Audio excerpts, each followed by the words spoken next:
Let's get with it, people. Hey, from Monday through Thursday, I'm dead on my feet. Most of the time, I'm too tired to eat. When I try to read the paper, I fall fast asleep. As soon as Friday rolls around, I'll lay on my weekday books down. I put on my glove rags and pay the time. Hey, hey, hey, hey. Oh, yeah, yeah. 'Cause that's when I party down. Party down. Party hard. Party down. Welcome back to the Weekend Warrior, guys and gals. It was a terrible weekend at the box office, much worse than I expected. It was hurt by Halloween on Friday night, but it was hurt even more or just as much by Game 7 of the World Series on Saturday, which I didn't realize was happening when I taped last week's column. The Dodgers won. They beat the Toronto Blue Jays.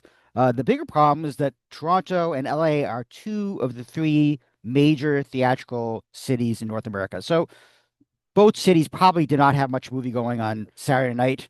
Cut into the weekend, hurt things badly. It was just a strange weekend, too, because many thought that Black Phone 2 would win the weekend and be back number one. And you see I have the grabber behind me from Black Phone 2. But then Paramount's romantic drama, Regretting You, kind of just pulled out like a last minute win, and it was 8.1 million to Black Phone 2's 8 million, but this is based on estimates, and these things can change. It was a strange weekend because a lot of things didn't do as well as I thought it would. Obviously, last week I had K-pop Demon Hunters in my background because I thought that was going to jump back to number one.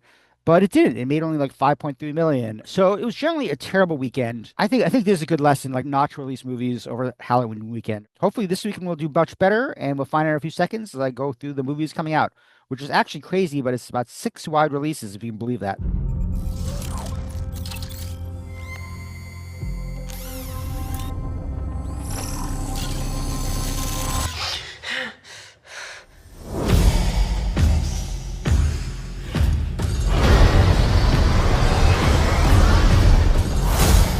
So this is your first hunt.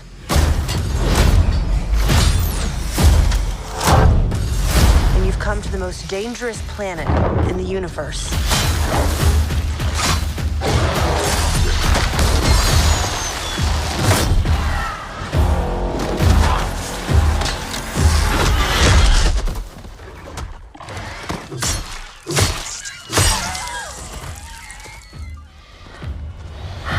This week's big release is going to be Predator Badlands, which is the first Predator movie in theaters since 2018 when Shane Black's The Predator was released.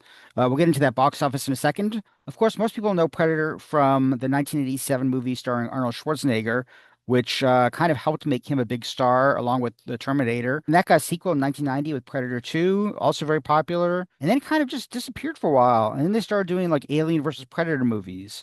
And then they went back and tried to reboot it. And this is all Fox doing this. They made Predators in 2010. They made The Predator in 2018. We'll get into those in a second. Oddly, this is the first of 2 weeks in a row we're going to have a movie that kind of originated with Arnold Schwarzenegger. Next week, there's a Running Man, Edgar Wright. I should mention that I'm recording this before I've actually seen Predator Badlands, which I'm seeing Monday night. There are no reviews yet. They'll be on Tuesday. This is the third Predator movie directed by Dan Trachtenberg, who made his feature debut in 2016 with 10 Cloverfield Lane, which was kind of a nice surprise because it wasn't really sold as a Cloverfield sequel, but it turned into one. That was a fun three-hander that reminded me a lot of Begonia or vice versa. Yeah, he's been doing pretty well so far. I mean, he directed Prey in 2022, which unfortunately went right to Hulu instead of getting a theatrical release. Then he did Predator, Killer of Killers, which was just released over the summer, and that also went to Hulu.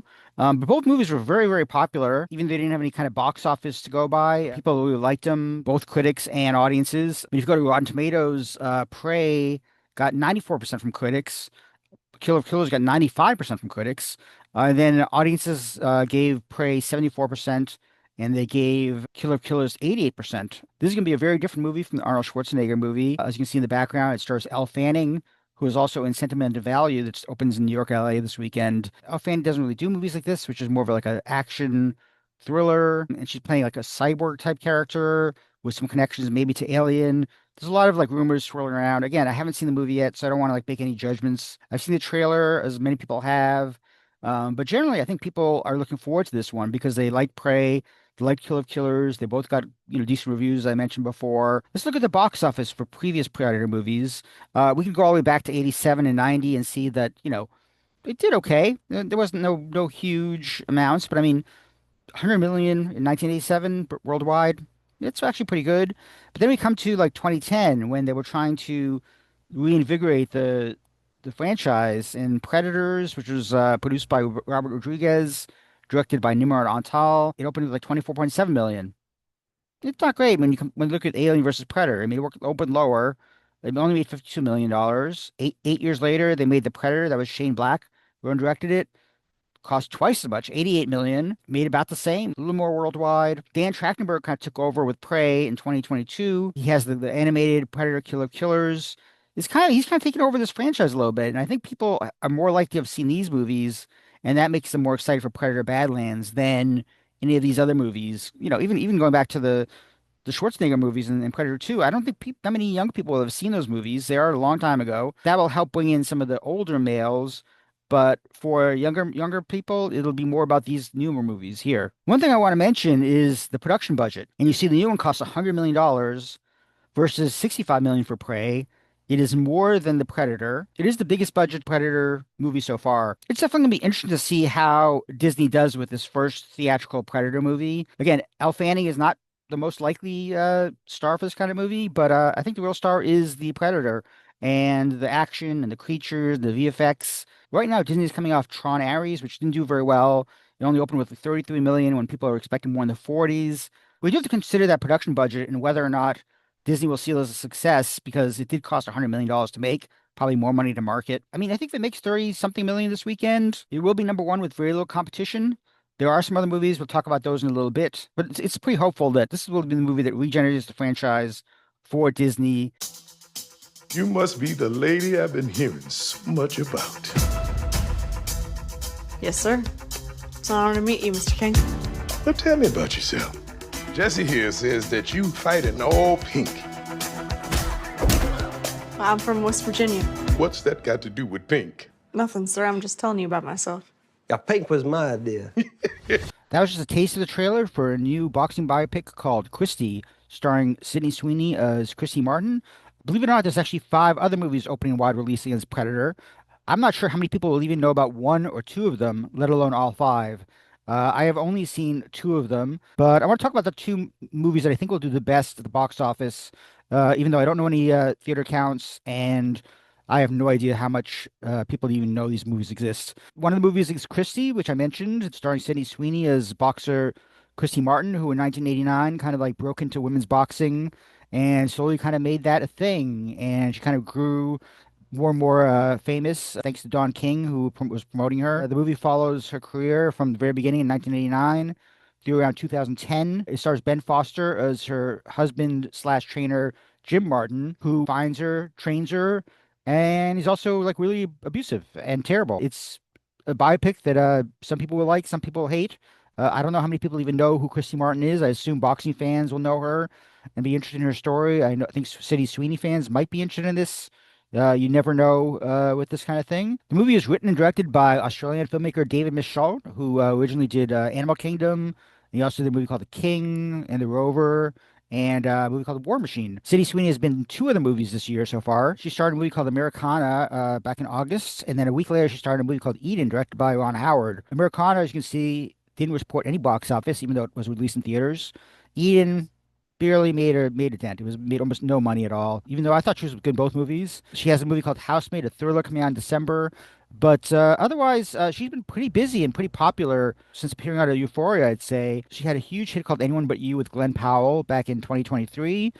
Made 88 million just domestic, 218 worldwide. She appeared in Madam Web, not her best moment, but a few months later she was in Immaculate, which was her own horror movie that she kind of produced and put together. It did okay, 15.7 million, 9.4, 25 worldwide. This movie will really be about Sydney Sweeney and whether people like her enough to go out to see her in a different role like this. Sure, boxing fans might know who Christy Martin is and they might be interested in her story. This is a biopic that's coming out at a time when there have been a lot of biopics, including The Smash Machine with The Rock, which really didn't do very well. I think it made like 11 to 12 million tops. This is also the first release by production company Black Bear, who are moving into distribution with this movie. So it'll be interesting to see how many theaters they get for this. The other movie I want to talk about is the Sony Pictures classic movie, Nuremberg. Written and directed by James Vanderbilt and starring Rami Malek, Russell Crowe, Leo Woodall, Michael Shannon, Richard E. Grant, John Slattery. Pretty impressive ensemble cast. James Vanderbilt wrote David Fincher's Zodiac and then 2 Amazing Spider-Man movies, as well as writing and producing the most recent Scream movies. He also wrote and directed the biopic Truth about Dan Rather and Mary Mapes, played by Robert Redford and Kate Blanchett, which was also well received. Like many movies of this type, it's being sold mainly based on its star power. In this case, the 2 Oscar-winning actors, Rami Malek and Russell Crowe. Crowe plays Hitler's second command, Hermann Goering, while Malek is psychologist, Dr. Doug Kelly, who's been hired by the International Tribunal to keep the imprisoned Nazi leaders alive to be tried. It does eventually get to the famed trial that was shown in judgment at Nuremberg, but mostly it's the 2 actors in a prison cell just trying to get to know each other, trying to get into each other's heads. I want to quickly talk about the box office for the 2 stars of Nuremberg. Russell Crowe was the bigger of the 2 stars going back 25 years when he was in Ridley Scott's Gladiator, which was a pretty big hit, followed by Ron Howard's A Beautiful Mind, also a hit. He won an Oscar for that one. American Gangster, back with Ridley Scott. Then you keep going, Robin Hood, a little less, also Ridley Scott. Then there's Les Miserables, which I cannot pronounce. And the less said about Crowe's singing in that, the better. He played Jor-El in Man of Steel. He was in a lot of big movies. Noah, which is Darren Aronofsky's movie, also $100 million movie. The last kind of big movie he did was playing Zeus in Thor: Love and Thunder 3 years ago, but he kind of has been dwindling a bit. I mean, Unhinged was one of the first movies released during COVID in 2020. It made 20 million, which is okay. Pope's Exorcist, another movie of his, 20 million. Craven Hunter, a hugely expensive movie. That really bombed. So he's kind of an actor who's deterring as far as bringing people to see movies of his. I mean, he's got people love The Nice Guys. That was Shane Black. Rami Malek has kind of been doing a little better. His last movie, The Amateur action movie, made 40.7 million. He was one of the ensemble cast of Christopher Nolan's Oppenheimer. Also, huge movie. He was the villain in No Time to Die, the last James Bond movie, big movie. And of course, he won the Oscar for playing Freddie Mercury in Bohemian Rhapsody, which made 260 million. He's doing pretty well. He's kind of becoming well known. He was also in the Night at the Museum movies playing Ahmed Ra. So he's probably well known among like younger moviegoers, from when they were kids seeing those movies. But I mean, really, Bohemian Rhapsody and also his USA show, Mr. Robot, really kind of put him on the map. And he's kind of been doing more of the press for this movie than Crowe. So I would say he's the draw really more than anything else. This was a Monday Mystery Movie just a few weeks back, and oddly, Christy was also a Monday Mystery Movie. The point of these previews is to raise awareness and word of mouth among moviegoers before a movie is released wide, like these ones are. Both of them came out during September festival season, both a TIFF, I believe. As far as these 2 movies, I think the movie about Nazis on trial might be a tough sell, especially seeing how poorly Truth and Treason did for Angel Studios just a few weeks back. Reviews for both movies have been mixed at best, with Nuremberg at 67% on Rotten Tomatoes and Christie slightly higher. I'll personally have reviews of both of these, but I just don't see either one of them making more than like 2 to 4 million. I'll give a slight advantage to Nuremberg just because it's more of a guy's movie. I don't think Christie will attract Sydney Sweeney's female audience from Euphoria or other movies, but it's also like not going to be the first choice for guys either. So it's kind of a weird film to be released so wide against so many other movies. Nuremberg, it has the Nazi element. It has Russell Crowe. It has Rami Malek. It has a good cast. Even though the reviews for both are kind of mixed, I'm going to give Nuremberg a slight advantage. It might be able to make 3 to 4 million. I'll say Christie will make between 2 and 3 million. They'll both probably get into the top 5, but I wouldn't expect them to be around too much longer. There's so many movies coming out after that. Much bigger movies like Wicked and things like that. So I expect these movies to do as well as they can opening weekend, and then they'll eventually just lose theaters and be gone. They'll be discovered on VOD probably. And yet, these are the 2 movies that probably have the most success of getting to the top 5 and being seen. I'm going to show the trailer for another movie coming out in wide release this weekend, and that also stars 2 Oscar-winning actors. She don't like her eggs all runny. She looks down her nose at money. She gets it on like the Easter bunny. She's my baby, I'm her honey. I'm never gonna let her go. Cheryl mentioned that you're a writer. I don't do that anymore. Stuck for inspiration? I'm stuck between wanting to do something and not wanting to do anything at all. That was a little bit of the trailer for Lynn Ramsey's Die My Love, starring 2 actors who were once considered 2 of the biggest box office stars. Of course, I'm talking about Robert Pattinson and Jennifer Lawrence, who were in Twilight and The Hunger Games, respectively. Both massive blockbuster franchises. This is a much smaller movie. It's adapted from a book by Ariana Harwitz. It's produced by none other than Martin Scorsese. Besides Jennifer Lawrence, who won an Oscar, it also includes Cece Spacek, another Oscar winner, and Oscar nominee Nick Nolte. I really liked Ramsey's 2011 movie, We Need to Talk About Kevin, which starred Tilda Swinton and Ezra Miller before he kind of went nuts. This is a very dark and chaotic film that has Lawrence playing a writer who has a small baby who kind of goes crazy. We can quickly look at Jennifer Lawrence's box office history. One of the closest to this movie is probably Mother, Darren Aronofsky's movie. She's also had some bigger hits. I mean, she was in the X-Men movies, The Hunger Games, obviously, huge hits. Silver Linings Playbook, David Russell's movie, for which she won an Oscar. 132 million, its follow-up, 150 million, American Hustle. Hey, let's look at Joy. That was another David Russell movie. That was her third David Russell movie. Her last, well, it was probably No Hard Feelings, which was 50.4 million. And she actually was the headliner of that one. So that's really, the movie that kind of has kept her around. These X-Men movies have not been well received. Red Sparrow did okay. I mean, I'd say she's pretty good shape as far as being a box office draw. Her co-star Robert Pattinson, on the other hand, he's had some really hit or miss. He's also had his own big Y franchise with the Twilight movies, which just were released in the theaters literally last weekend. And he's kind of been doing like a lot of quirky, weird movies. He also has worked with Australian filmmaker David Michôd, who directed Sydney Sweeney's new movie, Christy, this week. Pattinson was in The King. He was in The Rover. Some of his other movies, like, Mickey 17 was Bong Joon-ho's movie, 46 million. Not great for a movie that cost a lot of money. Tenet, probably one of Christopher Nolan's lowest grossing movies. Not great. I mean, other than the Batman, Pattinson has not really been doing that much since the Twilight movies to really get people into theaters. I'm actually shocked by the great reviews it's been receiving since it premiered Cannes way back in May. I did not like it.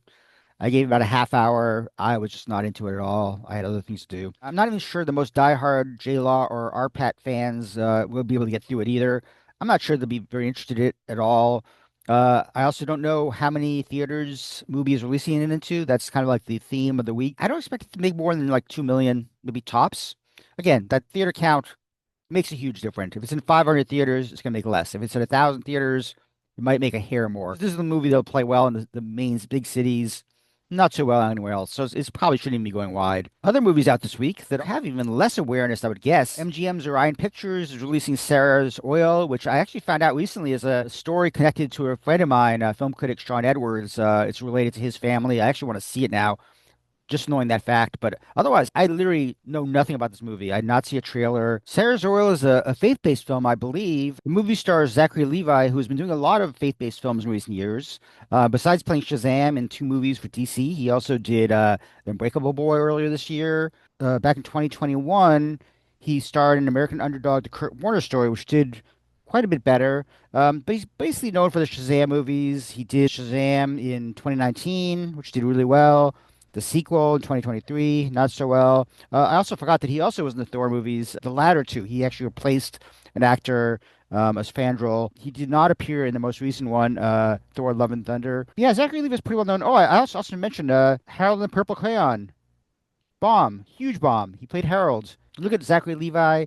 He has done some stuff that people like, but also he's been in movies that people have hated. He's really kind of just drawing the faith-based crowd that liked American Underdog and Unbreakable Boy. The last movie I'm going to talk about, just briefly, because I haven't seen it, is the 6th wide release of the weekend, and it's Viva Pictures' animated Grand Prix of Europe, which I know absolutely nothing about. I haven't seen it. I don't like kicking small puppies, but Viva Pictures, I have no idea what they're doing. This is just a few weeks after they released Pets on a Train in a wide release, and it only made like 1.7 million. This one, I'm not sure it's going to do much better. It has an interesting voice cast, which includes Gemma Arterton, who I love, and Haley Atwell, who I also love. I just don't think this is going to end up in the top 10. And I also don't think Sarah's Oil is going to end up in the top 10 because I don't think anyone really knows about either movie. So if they make $1 million, I will be shocked. But I mean, the best bets this weekend are Predator, obviously, Nuremberg, Christy, and then Die My Love. And then the other 2 movies, Sarah's Oil, I don't know. I'm not sure anyone's going to go see it because they don't know about it. And same with Grand Prix of Europe. So it's going to be an interesting week. It's going to be okay. Not great, but not nearly as bad as last weekend, which was pretty terrible. I had such a good time, y'all.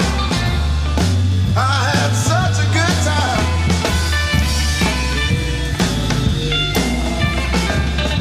See you all next weekend at the same time.